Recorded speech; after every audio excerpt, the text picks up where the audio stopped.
The DIY aesthetic of the punk subculture not only revolutionized music but also gave rise to a flourishing underground press that played a pivotal role in shaping the movement. Drawing inspiration from the early rock fanzines of the early 1970s, the punk fanzines became a powerful medium for self expression, communication, and the spreading of alternative ideas. These zines were self written, published, and distributed magazines that were created by fans out of love and desire to share. They included punk literature, social commentary, news reviews, and articles related to punk rock bands.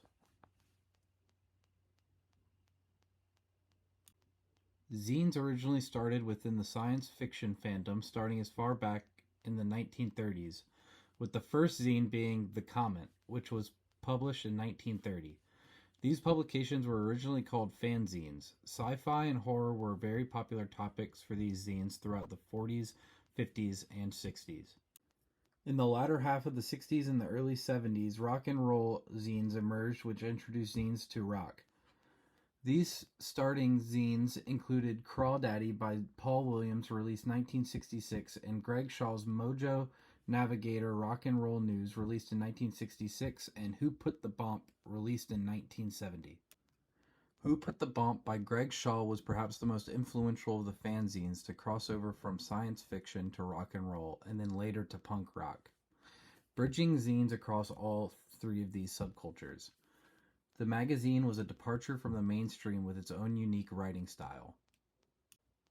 The punk scene exploded in the mid-1970s with bands such as The Clash, Ramones, The Stooges, Sex Pistols, Devo, and many more.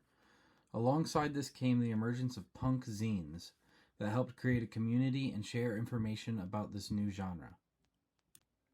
Punk was the first zine in the scene in 1975, started by John Holstrom, Jed Dunn, and Legs McNeil.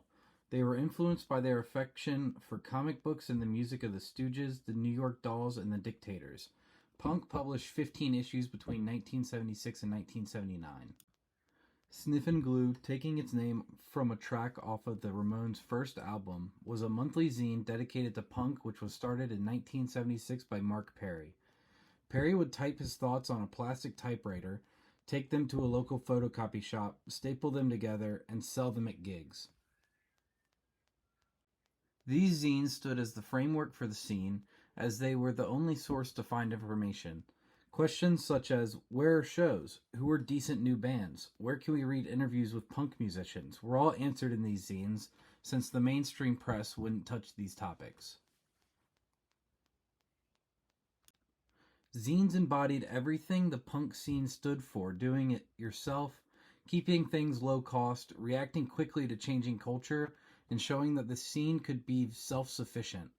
Just like the music, you could create something for yourself and your peers without formal qualification or anyone's permission.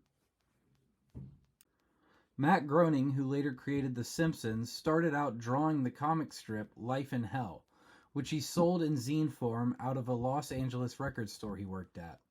He used the success from this to get into a job editing, writing, and drawing for LA Reader. Life in Hell ran from 1977 to 2012. Search and Destroy was an American zine started in 1977 by V. Vale and focused on the punk and new wave scene within the San Francisco area. The zine ran for 2 years and published a total of 11 issues. It eventually turned into research publications. During the 1980s, American hardcore began blossoming into the scene. Bands such as Black Flag, Minor Threat, Bad Brains, and the Dead Kennedys started their own punk ethos, centered around politics and philosophy. Ripper was a zine started by Tim Tanuka that ran from 1980 to 1983 and originated in San Jose, California. It became an outspoken anti-war voice, criticizing President Reagan's reinstatement of the Selective Service Act, calling it a form of slavery. Noise was published in 1981 by high schooler Bob Moore in Dayton, Ohio. It denounced popular new wave bands such as the B-52s, Devo, and Blondie as products of commercialization, favoring punk acts like Black Flag, Agent Orange, TSOL, and Circle Jerks. Punk rock in the 80s was very against Reagan and his policies, and the zines produced during these times reflected that as well. More zines that were outspoken against Ronald Reagan include Truly Needy, The Attack, and Brave Ear.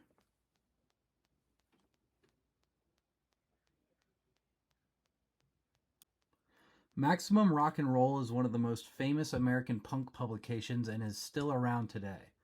Starting in 1982, the zine expanded to cover punk from all over the world, the ethics and intention of the punk scene, as well as defining certain terms like punk itself.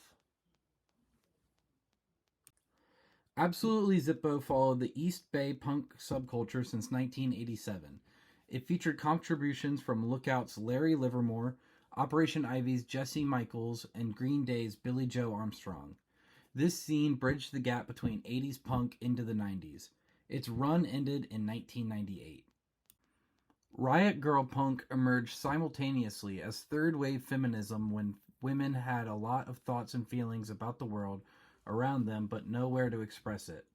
Apparent themes of these zines were activism, social change, sexuality, and body image. Punk Planet was a Chicago-based zine by Dan Sinker from 1994 to 2007. It became beloved for its approach to writing about punk as well as covering many wider social issues, such as workers' rights, feminism, and the mainstream media.